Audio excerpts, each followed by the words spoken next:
Of late, Infiniti's been on a tear, with a new model seemingly surfacing at every passing auto show. On this edition of Test Drive, the Q50 Red Sport 400.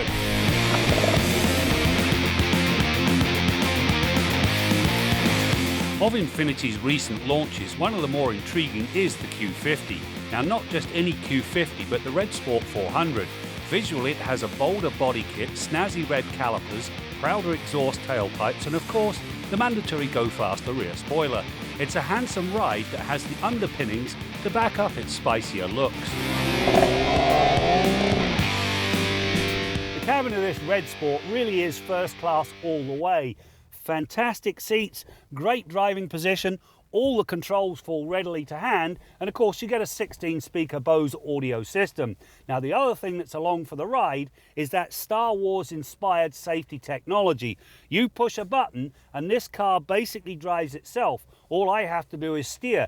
If the car in front stops, so does this car. It really is advanced technology. The downside, $5,800 add-on. The starting point for the Red Sport 400 is the same 3-litre twin-turbo V6 that powers the Q50 Sport. However, the turbo's wick has been turned up. The boost pressure jumps from 9.5 psi for the 300 horsepower version to a heady 14.7 psi for the Red Sport. As a result, it now kicks out 400 horsepower. Now that's power aplenty, but what sets the drive alight is the 350 pound-feet of torque available anywhere between 1600 and 5200 RPM. The power and torque at play really do give this Red Sport a very quick run to 100k. It'll get you there in 5 seconds flat, which is very good. The downside is the average fuel economy. At 11.1 litres per 100 kilometres, not so good. The power reaches the road through a slick 7-speed automatic transmission that learns the driver's style and uses the navigation system to predict the need to shift.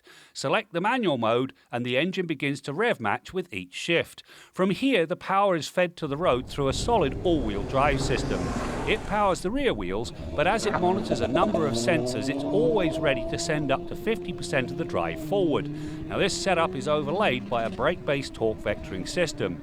In practice, the combination proved to be both fast and intuitive, which effectively limited unwanted wheel spin. Now, this vehicle has got Infiniti's direct adaptive steering. It's a steer-by-wire system, meaning that there's no physical connection between the steering wheel and the steered wheels. What it does is alter the weight and the speed according to the drive mode selected. Now, this system is very good and it's well sorted, and it really does point to the future. The active steering is supported by Infiniti's dynamic digital suspension and its ability to adjust the damping characteristics according to the tone of the drive. It does a very good job of hiding potholes while dialing out practically all body roll. The combination certainly puts some real driving finesse into the way the Q50 handled. There are 6 driving modes that change the steering, throttle, shift pattern and suspension. Stick with standard mode for everyday driving and sport when hooning through a rather snowy pylon test.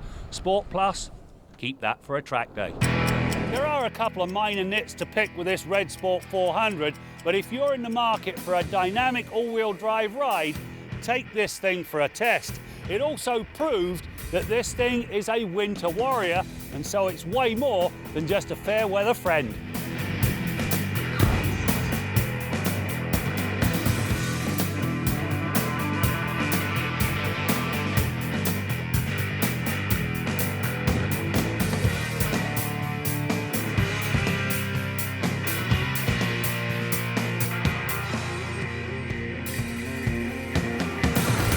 So if you're watching this on Facebook, please remember the big 3, to like, to share, and to follow. And if you're watching us on YouTube, please hit the subscribe button. We've got 30 years of content. There's got to be something you like.